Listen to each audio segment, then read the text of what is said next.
નમસ્કાર મિત્રો, મારી ચેનલમાં તમારું સ્વાગત છે। અમદાવાદ અડાલજ વિસ્તારમાં આવેલા એમનિયાપુર નજીક ત્યારે કેનાલ પાસે લૂંટ વિથ મર્ડરનો ત્યારે ગંભીર કિસ્સો સામે આવ્યો છે, જેમાં જન્મદિવસની ઉજવણી કરી રહેલા એક યુવકની ઘાતકી હત્યા કરવામાં આવી છે। આ ઘટનામાં તેની સાથે રહેલી યુવતી પણ ગંભીર રીતે ઇજાગ્રસ્ત થઈ છે।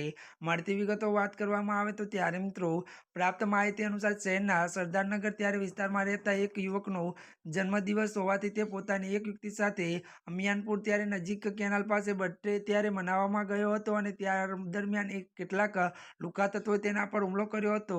લૂંટના ઈરાદે આવેલા અજાણ્યા શખ્સોએ યુવકને શરીરના ઘા ઝીંકીને તેની હત્યા કરી હતી। જો કે આ ઘટના બાદ યુવતીની ગંભીર રીતે ઇજાગ્રસ્ત હાલતમાં કારમાંથી ત્યારે નિવેસ્તર મળી આવી હતી। પોલીસને શંકા કે લૂંટેરાઓ તેની સાથે પણ અજુગતું કૃત્ય કર્યું હોઈ શકે છે। યુવતીને તાત્કાલિક અમદાવાદની હોસ્પિટલ ખસેડવામાં આવી છે, જ્યાં હાલ તેનું ઓપરેશન ચાલી રહ્યું છે અને તેની હાલત ગંભીર હોવાનું જાણવા મળ્યું છે। ત્યારે મિત્રો અત્યાર માટે બસ આટલું જ। અમારી ચેનલમાં નવા હોય તો અમારી ચેનલને મિત્રો લાઈક, શેર અને સબસ્ક્રાઈબ કરી દેજો। ધન્યવાદ।